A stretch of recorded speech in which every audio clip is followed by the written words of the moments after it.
Hola Chula, thank you so much for clicking on to this video. And if you are new here, well then, I'm sorry. Things are a little under construction right now. It's a whole story, right? Like my whole life basically fucking fell apart, right? Like I was doing my own thing. I had a whole setup. I was really, living my life, living my best life, honestly. And then this flood happened in my apartment, and I'm a little bit displaced right now. But anyway, I'm sitting here in my car, trying really hard not to feel bad for myself and about myself, right? Like if I can be honest about that. This is like the lowest I've felt in a really long time. But that's okay.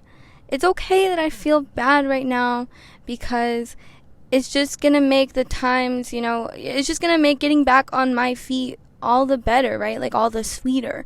I feel like maybe I went through something to get my happiness back, or to get my peace back. I don't know. Everything's a test and everything's a lesson. But I'm sitting in my car and I'm thinking about, I think one of my biggest accomplishments in life was really waking up to the fact that I was in a very fundamentalist religion, and the fact that I just didn't want to do that anymore, man. Like, it just wasn't for me anymore. And so I'm going to tell you guys a little bit of a story, just because, I don't know, it's something on my mind, it's something I feel like putting out there finally. And yeah, I just want to share something with you guys today. So if that's your thing, please continue watching this video. And if not, I'll have a regularly scheduled drama video as soon as something piques my interest. But anyway, here we go. Can I get your name and where you're from, if you don't mind? I'm Kai. Kai, can I get the spelling for you, buddy? Straight out of Dogtown, K-A-I.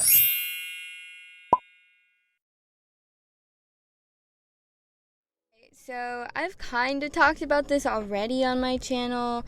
I did a video on why I felt like I had to stop calling myself a Christian.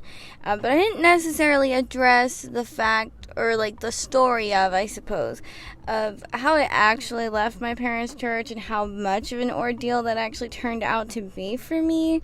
So that's what we're going to talk about today, honestly, because frankly, it's just on my mind, and it's like, I don't know, I have to get it out of my body, right? To make a very long story super short, but still tell you the whole story. Anyway, I grew up in the super fundamentalist Christian sect. I don't know, I don't feel comfortable to say like what it is. I'm sure you could deduce what it is, because these people are known to like come after dissenters and people that have differing opinions, or people that fall away from the church or whatever. So yeah, I mean, if you're out here and you're out loud and proud, then you're probably hot. You got a target on your back, and that's just not something that I'm really trying to get into right now. It's just not a place in my life I feel like I should be in. And that's just how I grew up, right? Like, that's just how I lived my everyday life. I thought that was normal. And that's just how my parents taught me, and that's how I thought the world worked. I thought that that's maybe how everyone saw the world, was through the lens of this very specific set of doctrines. And I don't know exactly what it was. Maybe it was just like puberty, dude, and I was tired of being told that there was a world that I was totally excluded from, right? Like there were experiences that I would never have, simply for the fact of the family that I was born into and the way that I was raised to believe. Wasn't going to be allowed certain opportunities for myself and to decide what my life should look like, simply because of who I was born to. It doesn't sit right with me, and I don't think it's hard to understand why. And I came from a family that was like generations deep, right? Like this was the thing for the last couple of gens. It was like tradition, right? At this point, like it was the family religion. I was like 12 years old or something like that when I realized that I just didn't want to do this anymore. Where I knew that it wasn't right for me. I don't know if it was like the culture, the people, what I thought, my, potential trajectories were, the potential outcomes of what my life could look like, to be married to this really vanilla man and have, some ugly ass kids and dedicate our lives to this organization, or just live a life of, virginity, basically, and also be a servant to the organization.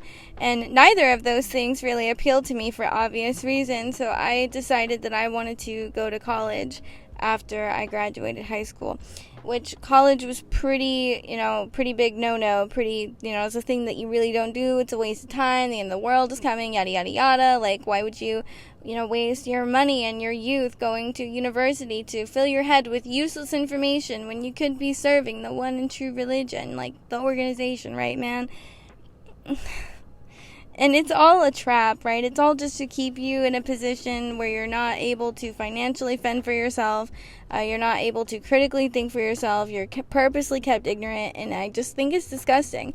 And there was, like, a lot of propaganda shoved in my face when I was, vocal about wanting to go, like, pursue higher education. Like, they made me watch propaganda videos, dude, like, telling me that I shouldn't go to university, or telling me all the biblical reasons why it's just not sound of mind, right? And I can't believe it, man. It was so bad. And I think I was just aware at that point in time that I was like, man, like, this is point for point exactly what I thought you would do, because people study shit like this, right? Like, people who went to fucking college, funny enough, study situations and people and groups like this, and you're doing everything exactly the way that they said that you would. Because it's exactly what it is. It's a high control group. So let's fast forward a little bit. I'm a little bit older. I'd say I'm like 15, 16 years old, right? I had my own internet presence that was like totally separate from my mom and dad. I was basically living two lives. Like, I was going to school as myself, or like experimenting with myself. Like, the only time that I was able to experiment with my identity was when I was outside of my home, so at school and then my job. And then when I would come home, I was, trying to maintain this, well-kept identity, or at least stay so far under the radar that, no one's really asking any questions, right? No news is good news. But I can't even remember what happened. Like, I was always getting basically dress coded at my church for some of the outfits that I would wear. And my dad got, like, pulled aside one day, and I was like, oh, fuck, shit, here we go again. I'm getting fucking dress coded, by the church elders. And my dad, we're driving home. My dad says they want to come, and, two of the members of the church want to come by and, like, have dinner or whatever, like, come see us, like, during the week. And so, my mom and me are like, oh, cool, okay, that's, sounds cool, whatever. Internally, I am stressed out. I have forehead lines now specifically because of this moment of my life. And I was, like, freaking out, dude, like, moist armpits and everything. Like, it was bad. I was nervous because if I got caught up doing the shit that I knew I wasn't supposed to be doing, or, quote unquote, I wasn't even really doing anything wrong. But if I got caught up doing things that my parents didn't want me to be doing, then they're basically, in their doctrine, it teaches that they can shun you if you are a transgressor, or you are found to be doing something wrong and you're unrepentant. And boy, that's some shit to do with.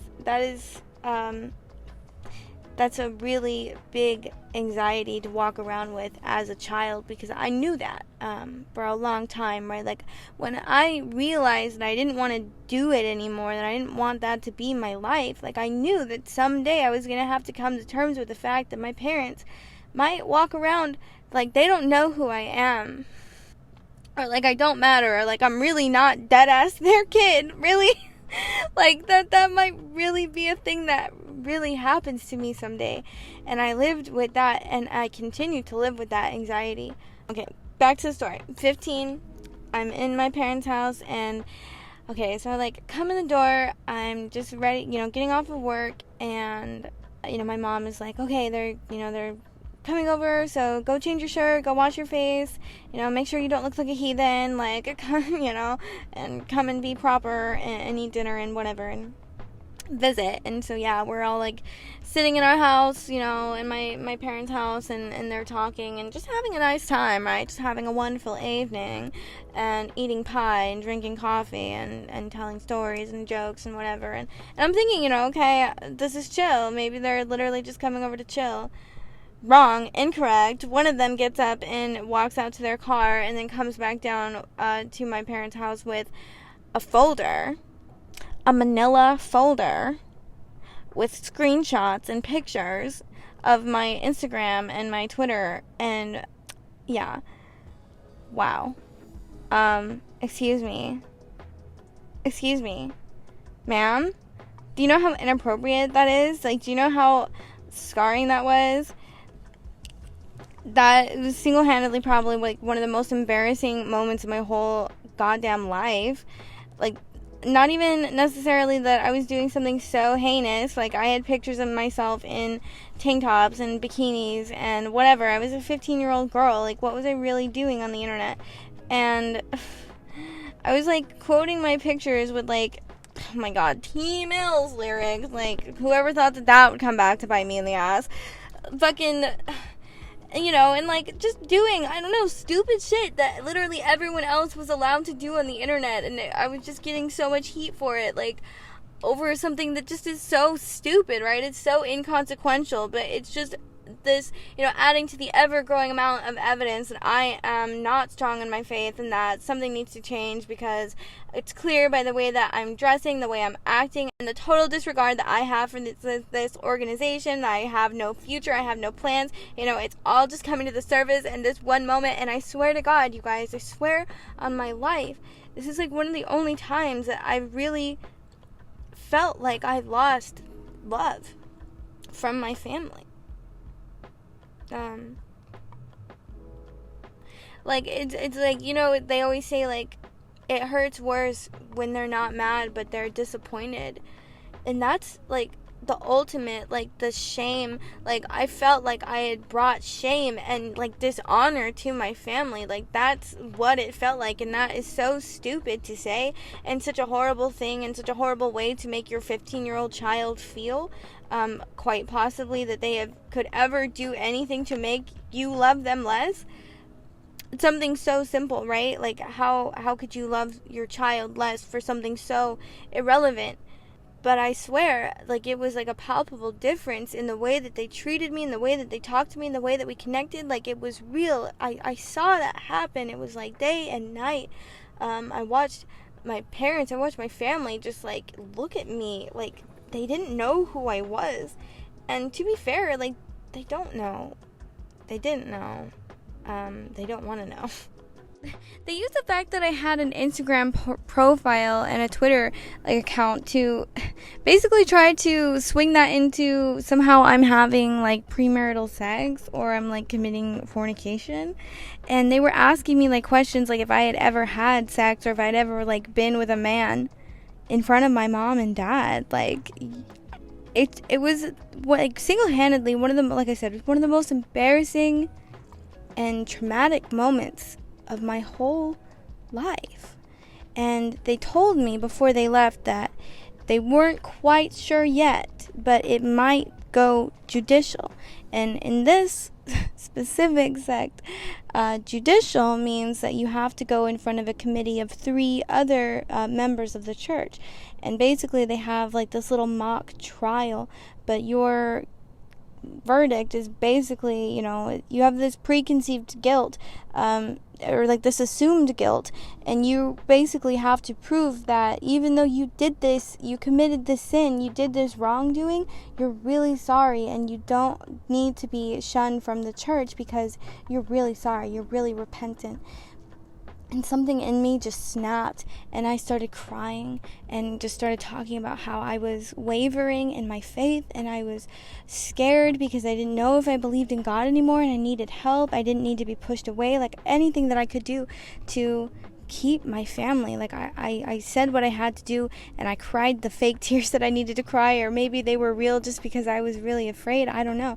But I did what I had to do, and they told me that they would get back to me in like a week, dude. So for like a whole fucking week, I just lived in this horrible, breathless anxiety that I really might have to sit there in front of 3 people that I don't really know and answer questions about something that's really not that big of a deal. And if I don't answer those questions correctly, then my family might have to stop talking to me. And it got to the point where I was like actually talking to my teachers at school about becoming emancipated, dude. Like I didn't know what I was supposed to do. I was a kid. I just feel like I had to grow up so fast. I remember trying to figure out how I was going to make my life happen while working at Starbucks for like $7.75. And how I could like save my tip money for a deposit on a studio apartment, and how I was gonna try to like apply for financial assistance. And I was like 15 years old, dude. Like I should have been worried about my school. I should have been worried about my friends. I should have been going to see concerts. I should have been, I don't know, like having fun and feeling carefree. And I was busy trying to figure out how I could afford to pay a light bill with my barista tip money. Like, what the fuck, dude? And granted, like, that situation has made me into the person that I am today, where I do feel like I am very strong and very independent, and I will do anything that I have to maintain my independence. I somehow managed to not be shunned from my family. So my family still talks to me sometimes. It's a little different still when we talk, but they do still like looking, check in on me sometimes. But fast forward a little bit, so that happened when I was 15. So I turned 17. I was like driving finally. I had a car, I had a job. I was still living with my parents, but they were letting me like go to a different church, like closer to our home. So I would like go to church, park my car like out across the street so that nobody like really knew what car I was driving. But I would make sure that like somebody saw me, right? Like I would make contact with at least like a couple of people, and then during like one of the songs, like I would go to the bathroom, and then I would just like not come back. Like the bathroom was close to like the exit, so I would just go out the exit and just never come back. But like I said, I always made sure that at least one person saw me, and then I would like go fuck off, like do whatever I wanted with the rest of my Sunday. My parents were gonna be at their church all day long, so like I just did whatever I wanted when they thought that I was going to church. It was actually honestly like some of the best times of my life, just like those nice Sunday afternoons where I don't know, like I actually just felt like a little bit freer, like I was allowed to like do something with, with my time, or like with my free time. And I did that for a little while, and then I was like about to turn 18, and I told my parents that I was going to go to college, and I was making arrangements to do that. And they were really upset with me about it. They didn't really want me to do it. Their church elders were trying to convince my dad just to not let me do it, like as if it's his decision somehow that he could just tell me not to do something. And yeah, I like started going to school. I stopped going to like all their church gatherings, but I like started getting basically stalked and harassed by these people for like a good while. They would blow my phone up, like always calling me from different numbers, like people like trying to reach me, like the elders are trying to talk to me. I had this guy come to my work, literally like while I was fucking working, come into the back room while I was like taking dishes back. And he comes like back there and he's like, we really need to talk. Like I'm really like sorry that this is happening. Like I just want to like find out what's going on with you. Like you seem so different now. And I'm like, dude, literally back up. I'm literally at my job. Like can we not? Like this is so inappropriate. And it was honestly like really anxiety. Like it gave me so much anxiety, and it was so tiresome all the time, like to be having to dodge these people's calls and just feeling like I wasn't allowed to, like even though I was free, I like still wasn't free because I was still having to like hide around and like stay low and like keep a low profile or whatever. And it was just really exhausting after a while. And I don't even know. I think like after my parents like kicked me out of their house and I was living on my own, like I just felt so much more emboldened to be my own person and to do my own thing, because they're literally, I mean, what could they say? What would they do? If they take my family away from me, like fine, no big deal. My family and I already really aren't that close anyway.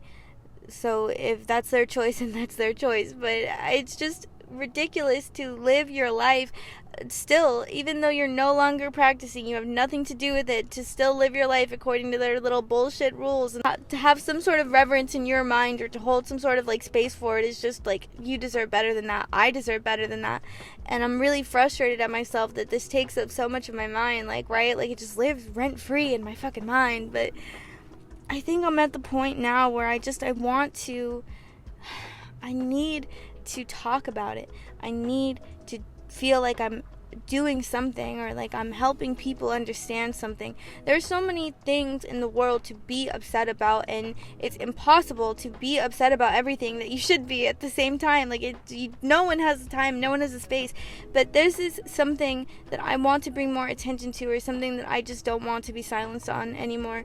It's something that happened to me. This is a genuine experience that I had, and no one is going to tell me that it's inappropriate to share my own story, to share my own truth. I really appreciate you for watching this video, Chulas. If you like this video, then you can absolutely leave it a like. And if you like me, then you can absolutely subscribe to this channel, where I will be putting out more videos talking about whatever I want, whenever I want, because this is my channel and that is what we do here. So subscribe! And as always, Chulas, I hope that you have a beautiful, wonderful, amazing rest of your day. Bye, Chulas.